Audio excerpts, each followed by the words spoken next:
Chers abonnés, il est temps de nous retrouver pour une toute nouvelle vidéo et cette fois-ci j'ai envie de vous présenter quelque chose qui va faire plaisir à toutes les mamans car je suis certaine qu'à un mois de la rentrée des classes, elles sont déjà en train de rechercher une toute nouvelle recette pour le goûter des enfants. Alors j'ai envie de vous présenter une recette qui est très connue bien sûr, on parle du marbré, le marbré au chocolat. Cette fois il a la particularité, vous allez voir, d'être bien meilleur que les autres car on va le faire avec du chocolat pâtissier et non de la poudre de cacao amer. Donc en plus, on va le recouvrir d'un glaçage rocher au pralin, ce qui a beaucoup d'avantages car il va se conserver beaucoup plus longtemps. Le fait d'être englobé dans un glaçage rocher, il va garder toute sa fraîcheur, vous allez voir. Donc sans transition, on va passer tout de suite à l'essentiel, la préparation de nos ingrédients et la recette en vidéo. A tout de suite. Pour la pâte vanille, 125 g de farine blanche, 80 g de sucre, 2 œufs entiers, 65 g ou millilitres de lait, 60 g de beurre pommade, une cuillère à café de levure chimique et un peu de vanille en poudre.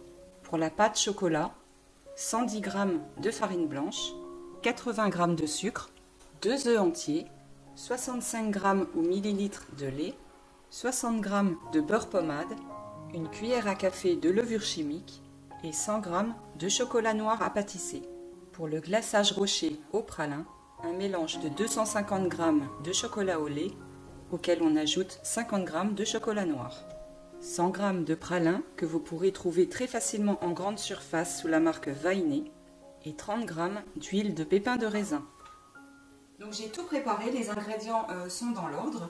Nous allons commencer par la pâte chocolatée et nous allons commencer par faire fondre notre chocolat soit au micro-ondes, soit au bain-marie comme vous avez l'habitude de le faire.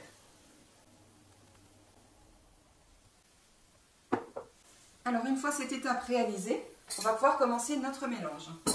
Donc on va commencer par déposer les 2 œufs entiers dans un cul-de-poule.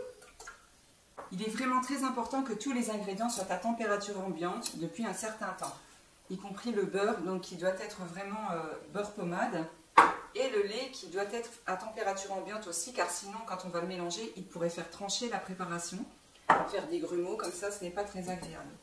Donc je verse les 2 œufs dans mon cul-de-poule, j'y ajoute tout de suite le sucre, et on va faire mousser la préparation, comme si on voulait faire une pâte ruban.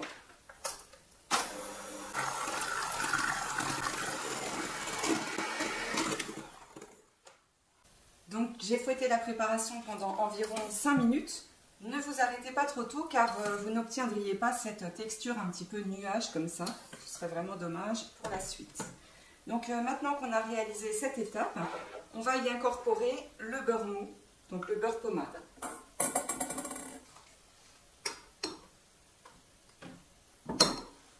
Et c'est reparti pour 1 ou 2 minutes de fouet.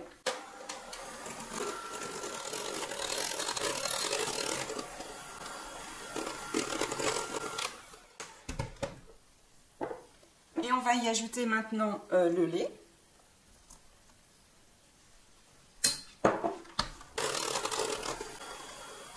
Ensuite, nous allons verser notre chocolat qui a refroidi légèrement.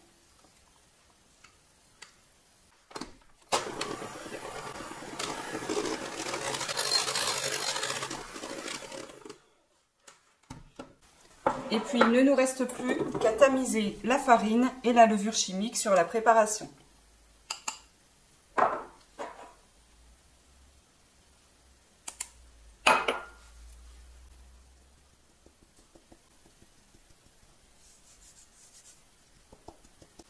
Et on va procéder à un rapide mélange en petite vitesse.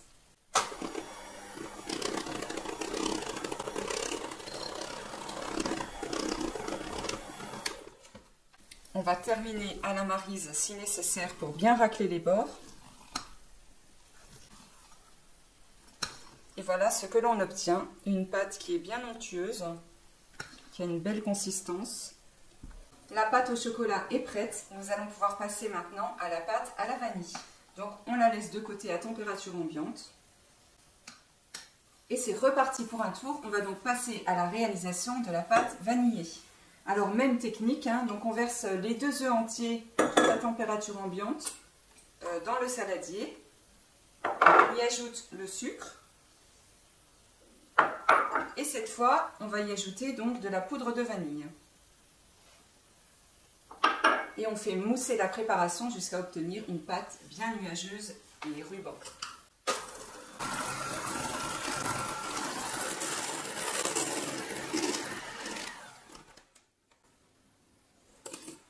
Voilà, comme la première fois, donc on obtient une préparation bien mousseuse. On voit bien les petits grains de vanille en plus. Donc maintenant, on va y ajouter le beurre mou.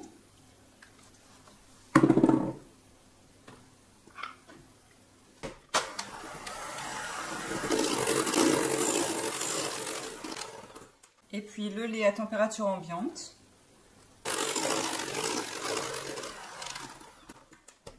Et on vient pour terminer tamiser la farine et la levure sur la préparation.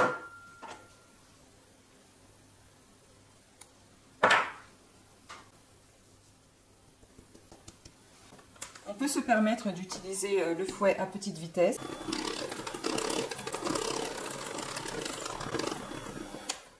Avant de terminer le mélange à la maryse.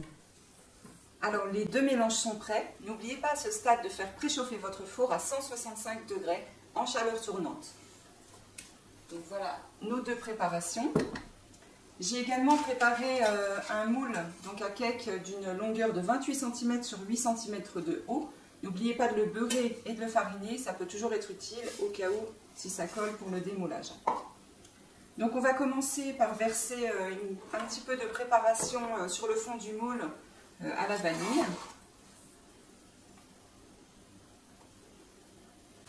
Ensuite, on va y ajouter de la pâte chocolatée.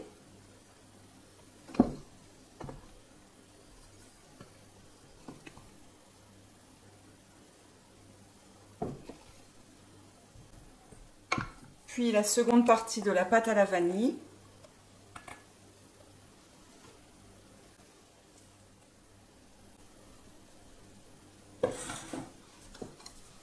Et puis le reste de pâte chocolat.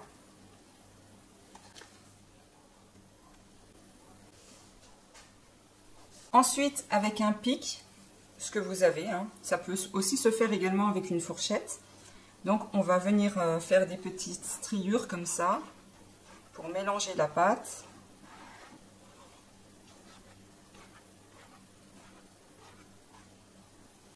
Et il est temps de passer à la cuisson.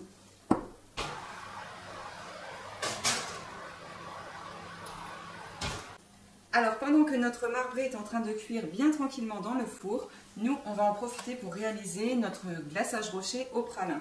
Pour cela, rien de plus simple, on va faire fondre notre chocolat au bain-marie, ensuite on y ajoutera notre huile de pépins de raisin et puis on terminera en ajoutant donc notre pralin.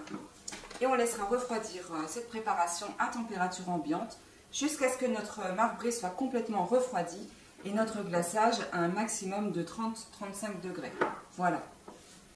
Donc je mets mon chocolat au bain-marie. Vous allez voir qu'il va fondre assez rapidement. J'utilise une maryse qui résiste à haute température, donc faites attention avec une maryse normale et la chaleur, elle pourrait fondre. Donc on a ici, je vous rappelle, un mélange de chocolat au lait et de chocolat noir. Vous pouvez très bien utiliser uniquement du chocolat au lait ou uniquement du chocolat noir. Le chocolat est parfaitement fondu, on va pouvoir lui ajouter l'huile de pépins de raisin. Comme je vous le disais, il est donc temps de passer à l'ajout de l'huile de pépins de raisin. On va verser directement dans le chocolat. Voilà, on va bien mélanger à la maryse pour bien l'incorporer. Et une fois que le mélange est bien homogène, on va pouvoir lui ajouter notre pralin.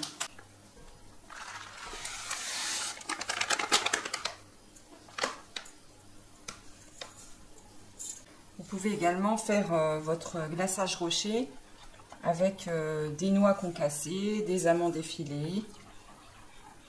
Moi j'ai choisi le pralin parce que ça va apporter beaucoup de gourmandise avec son petit côté caramélisé. Mais on le réalise avec ce que l'on veut. Voilà, maintenant il est temps de le laisser refroidir à température ambiante.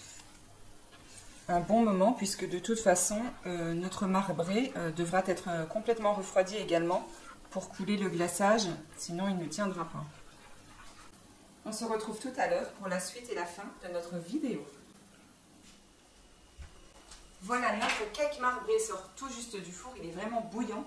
Donc on va essayer de le démouler, j'espère que ça va bien se passer. Parfait.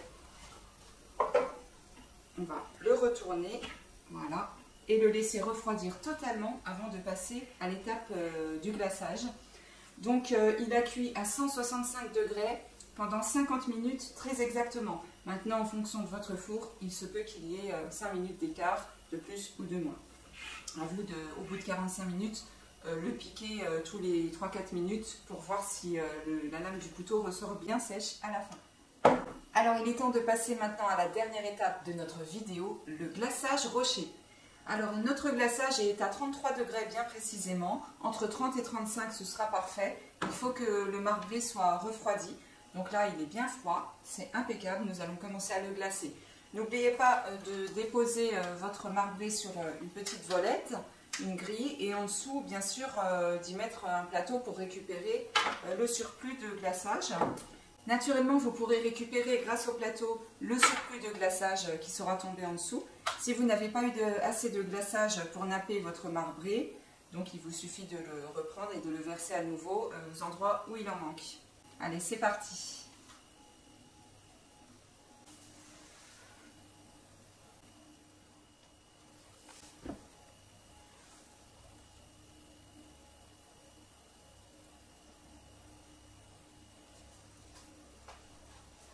Je vérifie que la totalité de mon marbré est bien recouvert et c'est le cas. Comme vous pouvez le constater, il continue à s'écouler légèrement. Donc on va le laisser s'écouler au maximum et ensuite on pourra le placer si on le souhaite au frigo pendant 5 à 10 minutes pour l'aider à se figer plus rapidement.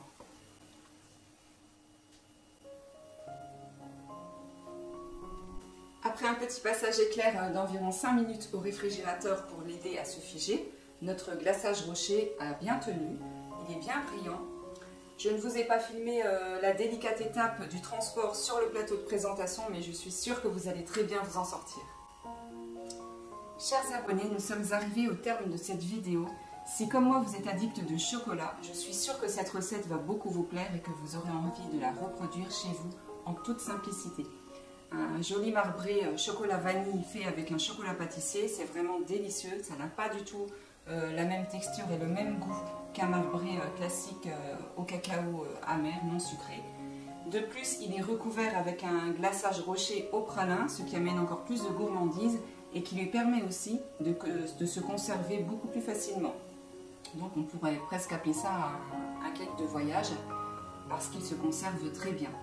Donc voilà, je vous laisse avec la recette. Si vous n'êtes pas encore abonné à ma chaîne, n'oubliez pas de le faire. N'oubliez pas de liker, de commenter, de partager mes vidéos. Et moi, je vous dis à bientôt et je vous retrouve pour de prochaines vidéos. Bisous, bisous!